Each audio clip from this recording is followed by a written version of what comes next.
Армысыздар, бұл аптаның қорытынды жаңалықтары. Бүгінгі видеодан көретіндеріңіз. 20 және 21 желтоқсанда Қазақстанда бірінші орталық Азия медиа форумы өтті. Жиынға әлемнің әр елінен журналист, саясаткер және медиа мамандар қатысты. 21 желтоқсанда Қазақстан президенті Қасым-Жомарт Тоқаев Өзбекстанға ресми сапармен барды. Тоқаевтың Ташкентке жасаған 2 күндік сапар аясында Өзбекстан президентімен шағын және кеңейтілген құрамда келіссөз жүргізу және бірқатар келісімге қол қою жоспарланған. Украина президенті биылғы жылдың 24 ақпаннан бері алғаш рет шетелге ресми сапар жасады.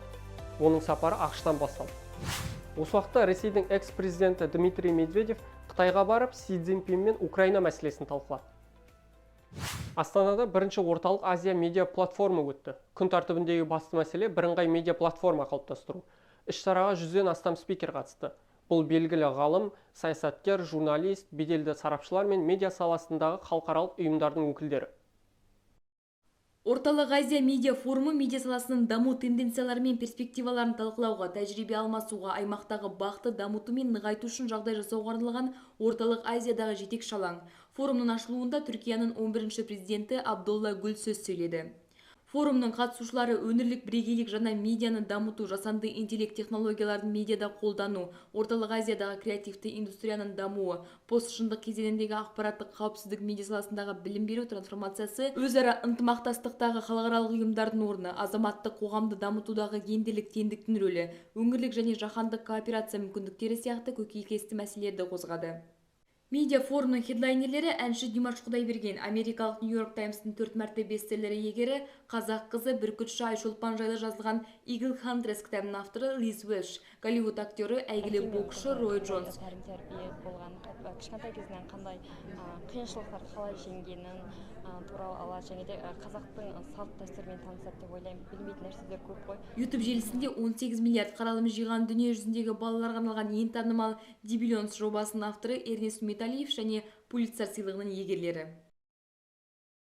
Президент Қасым-Жомарт Тоқаев 21 желтоқсанда ресми сапармен Өзбекстанға барды. Мемлекет басшысы ресми кездесу өткізбес бұрын Шавкат Мирзиёевпен бірге Ташкенттегі Төле бидің кесенесін зиярат етті. Алдымен екі ел президенті шағын құрамда келіссөз жүргізді. Одан кейін кеңейтілген құрамда одақтастық қарым-қатынас туралы шартқа және Қазақстан-Өзбекстан мемлекеттік шекаралардың демаркациялау туралы шартқа қол қойды. Сонымен қатар ресми делегациялардың мүшелері мемлекеттер басшыларының қатысуымен бірнеше құжатқа қол қойған. Мемлекеттік сапар аясында екі елдің бірлескен бірқатар жобасы іске қосылды. Соның бірі Өзбекстанның Науай облысында фосфор және кешенді минералды тыңайтқыштар өндіретін кәсіпорын Қазфосфат және Өзкемесонат қатысуымен жүзеге асырылатын өндірісінің жобалық құны 1,3 миллиард доллар. Бөлек президент Тоқаев брифингте сөйлеген кезінде екі ел арасындағы тауар айналымы биыл 5 миллиард долларға жететінін айтты. Жалпы сапар қорытындысы бойынша құны 8 миллиард доллардан асатын инвестициялық келісімдер мен екі жақты құжаттарға қол қойылған. Украина президенті Владимир Зеленский 21 желтоқсанда ақш-қа ресми сапармен барды. Бұл Зеленскийдің соғыс басталғалы алғашқы шетелдік сапары болды. Украина президенті ақш-қа бару үшін алдымен Киевтен пойызбен Польшаның Пшемысль қаласына барды.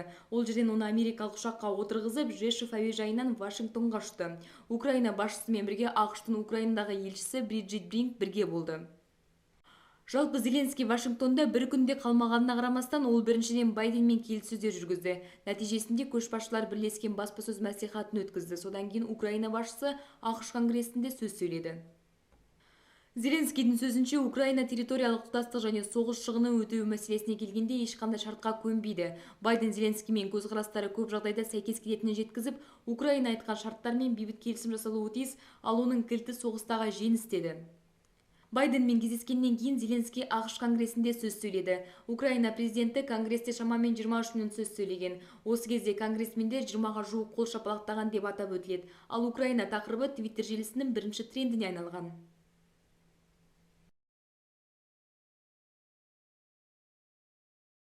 Желтоқсан күні Ресейдің бұрынғы президенті, Қауіпсіздік кеңес төрағасының орынбасары Дмитрий Медведев Пекинде Қытай басшысы Си Цзиньпинмен кездесті. Медведев Қытай басшысымен Украина мәселесін талқылады. Сонымен бірге келіссөз кезінде Единая Россия және Қытай компартиясы арасындағы өзара қарым-қатынас, Мәскеу мен Пекин арасында түрлі саладағы әріптестік, халықаралық мәселелер талқыланған.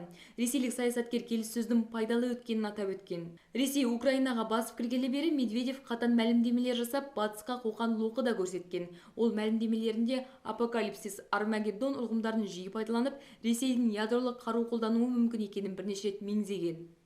Халықаралық қатынас сарапшылары Қытай Украинадағы соғысқа байланысты мәлімдемелер жасағанда аса сақтық танытатынын айтады. Біріккен ұлттар ұйымында Ресейдің Украинадағы басқыншылығын айыптайтын резолюция қабылданған кезде Пекин Ресейді қолдамаған, бірақ басқыншылықты ашық айыптаған да жоқ. Апта легі осымен тамам. Ақпараттың толық нұсқасын қазақ-news.kz сайтынан оқи аласыздар. Біздің әлеуметтік желілерге тіркелуді ұмытпаңыздар. Сау болыңыздар.